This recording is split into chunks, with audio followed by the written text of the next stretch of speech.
అవకాశం ఉందా అంటే, ఒకవేళ డబ్బులు కానీ ఆయుధాలు కానీ ఇంకేమైనా ఇద్దామా అంటే వీళ్ళ దగ్గరే ఏం మిగలలేదు. 5 వారాలకు పైగా యుద్ధం చేసిన తర్వాత ఇటు అమెరికా కానీ ఇజ్రాయెల్ కానీ నష్టపోతే అంతకంటే ఎక్కువ ఖచ్చితంగా ఇరాన్ నష్టపోయింది. వాళ్ళు ఎక్కడ వెనకడుగు వేయకుండా యుద్ధం చేస్తున్నారు. They are ready to sacrifice their lives also. But at the same time loss చాలా ఎక్కువగా ఉంది, చాలా తీవ్రంగా నష్టపోయింది ఇరాన్.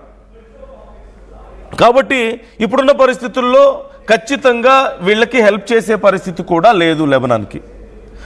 లెబనాన్కి హెల్ప్ చేయలేరు, ఆర్థికంగా హెల్ప్ చేయలేరు, ఇటు ఆయుధాలు ఇవ్వలేరు, ఏ రకంగా కూడా హెల్ప్ చేయలేని పరిస్థితి. అది కూడా ఇజ్రాయెల్కి కలిసి వచ్చే విషయమే.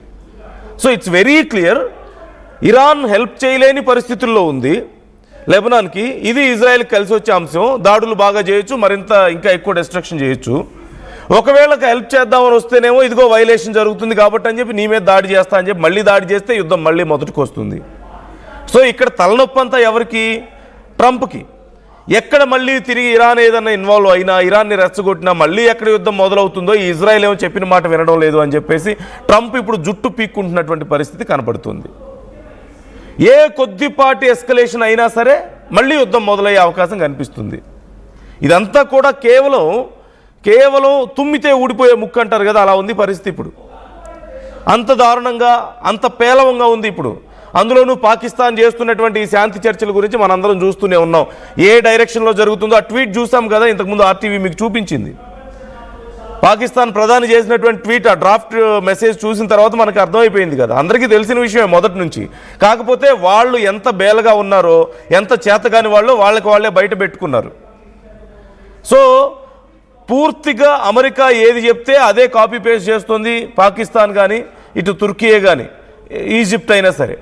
సో ఇలాంటి పరిస్థితుల్లో తుమ్మితే ఊడిపోయే ముక్కులాగా ఉన్నటువంటి ఈ సీజ్ ఫైర్ ఒప్పందం ఎన్ని రోజులు నిలబడుతుంది? కనీసం ఈ 2 వారాలైనా నిలబడుతుందా? తర్వాత ఇది కుదురుతుందో లేదో పక్కన పెడదాం. ఈ 2 వారాలే నిలబడే పరిస్థితి ఉందా అంటే, సరే ఎలాగోలా ఉంటుందిలే అనుకున్న టైంలో ఇప్పుడు మళ్ళీ నెతన్యాహు వచ్చి గెలికే ప్రయత్నం చేస్తున్నాడు ఇక్కడ. బికాజ్ నెతన్యాహుకి ఇష్టం లేదు, ఈ వార్ ఆగిపోవడం ఇష్టం లేదు, ఇరాన్తో శాంతి ఒప్పందం ఇష్టం లేదు, లెబనాన్ మీద దాడులు చేయకుండా ఉండడం ఇష్టం లేదు. ఎందుకంటే హీ వాంటెడ్ టు డెస్ట్రాయ్. అందుకే అమెరికా చెప్పినా గతంలో వినకుండా దాడులు చేస్తూనే ఉన్నాడు. గతంలో పీస్ టాక్ అని చెప్పిన టైంలో కూడా. ఇప్పుడు కూడా ఏ చిన్న అవకాశం దొరుకుతుందా, ఎలాగైనా సరే రెచ్చగొడదామని చెప్పేసి మళ్ళీ ప్రయత్నాలు చేస్తున్నాడు. సో ఇది ఇప్పుడు ట్రంప్ మరి ఏం చేస్తాడు? ట్రంప్ ఈ విషయంలో ఇన్వాల్వ్ అయ్యి లెబనాన్ మీద దాడులు చేయొద్దని చెప్పే అవకాశం ఉందా? అసలు చెప్పినా నెతన్యాహు వింటాడా అంటే గ్యారంటీ లేదు. నెతన్యాహు వినే పరిస్థితి లేదు ట్రంప్కి. ఇంకా ఎక్కువ మాట్లాడితే ఈ విషయంతో నీకు సంబంధం ఏముంది, ఇరాన్తో కాదు కదా నేను యుద్ధం చేస్తున్నానని చెప్పడానికి అవకాశం ఉంటుంది. సో అక్కడ వాళ్ళ రిలేషన్ గందరగోళంగా ఉంది. ఇజ్రాయెల్ అండ్ అమెరికా రిలేషన్ కూడా చాలా గందరగోళంగా ఉంది. ఇద్దరు కలిసి యుద్ధంలోకి, మేమిద్దరం ఒకటే అన్నట్లుగా యుద్ధంలోకి దిగారు ఇరాన్ని విధ్వంసం చేయడానికి. కానీ వీళ్ళ మధ్యలో గొడవలు వచ్చాయి. ట్రంప్ చెప్పింది ఇజ్రాయెల్ వినదు, నెతన్యాహు వినడు, నెతన్యాహు చేసేదేమో ట్రంప్కి నచ్చదు. ఇలాంటి పరిస్థితుల్లో ఈ సీజ్ ఫైర్ ఒప్పందం ఒక పక్క కుదరడం 2 వారాలు, ఈలోగా మళ్ళీ రెచ్చగొట్టే పనులు ఇజ్రాయెల్ చేయడం. సో సిచ్యువేషన్ ఎంత వల్నరబుల్గా ఉందో ఒకసారి మీరు అర్థం చేసుకోవచ్చు. చాలా వీక్గా ఉంది ఇక్కడ. ఈ ఒప్పందం కానీ, జరుగుతున్నటువంటి ఈ చర్చలు కానీ ఇవన్నీ చాలా వీక్గా ఉన్నాయి. దానికి తోడు చేస్తున్నదేమో పాకిస్తాను. ఆల్రెడీ ఇంతకుముందు మనం మాట్లాడుకున్నట్లుగా మెసేజ్ చూసిన తర్వాత మన అందరికీ అర్థమైపోయింది, డ్రాఫ్ట్ మెసేజ్ చూసిన తర్వాత. సో ఇప్పుడు లెబనాన్ మీద చేస్తున్నటువంటి దాడులతో లెబనాన్ నష్టపోవడం మాత్రమే కాదు, ఇరాన్ కొంత ఇబ్బంది పడడం మాత్రమే కాదు, ట్రంప్కి కూడా ఇబ్బంది పెడుతున్నాడు. ఇన్ఫ్యాక్ట్ ట్రంప్ని పట్టించుకోవడం లేదు. ఒక మాటలో చెప్పాలంటే నెతన్యాహు, నా పని నేను చూసుకుంటాను, నీ పని నువ్వు చూసుకో అని చెప్తున్నాడు. ఇంకా ఎక్కువ మాట్లాడితే నీకు నాకు సంబంధం లేదని చెప్పినా చెప్తాడేమో. అంటే దట్స్ హౌ ఈజ్ బిహేవింగ్. అలా డైరెక్ట్గా చెప్పకపోయినప్పటికీ కూడా ట్రంప్ హెచ్చరికలు జారీ చేసినా, నువ్వు వద్దు చేయొద్దన్నా సరే చేసేది చేసుకుంటూ వెళ్ళిపోతున్నటువంటి పరిస్థితి కనపడుతుంది. So what do you think ఇరాన్ని ఇండైరెక్ట్గా రెచ్చగొట్టడానికి ఇప్పుడు లెబనాన్ మీద దాడులు తీవ్రతరం చేశాడా?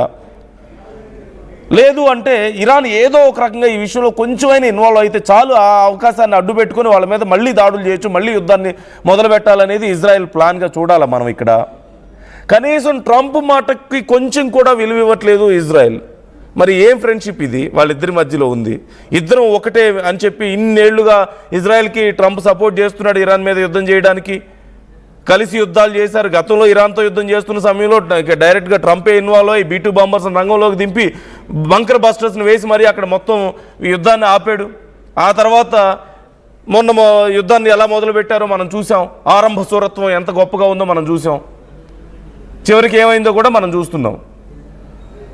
సో ఇక్కడెక్కడా కూడా ఎవరికి ఎవరితో సంబంధం లేదు. అందరి పరిస్థితి ఒకటే. ఇరాన్ ఏమో అసలు మాకు సీజ్ఫైర్ మేము ఒప్పుకోమని చెప్పారు నిన్న మొన్నటి దాకా. ఇప్పుడేమో సరే ఏదోలే ఒప్పుకుంటున్నాం అని చెప్పి చూస్తున్నారు. But it's very temporary.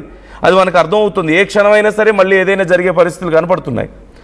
Let's hope for the peace. ఖచ్చితంగా అందరూ శాంతినే కోరుకుందాం. కానీ that the reality is quite different. ఇక్కడ ఎవరితో సంబంధం లేదు. ఇరాన్ ఏమైపోయినా ఇరాన్ని ఎలాగైనా ధ్వంసం చేయాలని చెప్పి ఇజ్రాయెల్ చూస్తుంది. అవకాశం దొరికింది కదా, ఇరాన్ ఇన్వాల్వ్ అవ్వలేదు అని చెప్పేసి లెబనాన్ మీద దాడులు చేస్తుంది. ఒకవేళ ఇన్వాల్వ్ అయితే ఇరాన్ మీద కూడా దాడులు చేయడానికి ఇజ్రాయెల్ రెడీగా ఉంది. ట్రంప్కేమో ఇక ముచ్చెమటలు పడుతున్నాయి ఒక మాటలో చెప్పాలంటే. నెతన్యాహుని చూసి అనుకుంటాడు, వీడెక్కడ దొరికాడు నాకు, నేను చెప్పిన మాట వినడం లేదు, వీడిని నమ్ముకొని నేను యుద్ధంలోకి దిగాను, చివరికి నేను ఫూల్ అయిపోయానని చెప్పేసి ట్రంప్ అనుకుంటాడు ఈ టైంలో. That's what is condition is. ట్రంప్కి పూర్తిగా కంట్రోల్ లేదు ఇక్కడ ఎక్కడ ఎవరి మీద. ఇరాన్ని కంట్రోల్ చేయలేడు, ఇరాన్ని భయపెట్టలేడు, మిత్రదేశం ఇజ్రాయెల్ని కంట్రోల్ చేయలేడు, ఈ యుద్ధాన్ని గెలవలేడు, అలాగని ఓడిపోయానని ఒప్పుకోలేడు. ఎంత దారుణమైన పరిస్థితితో మనకు అర్థమవుతుంది. He's in very much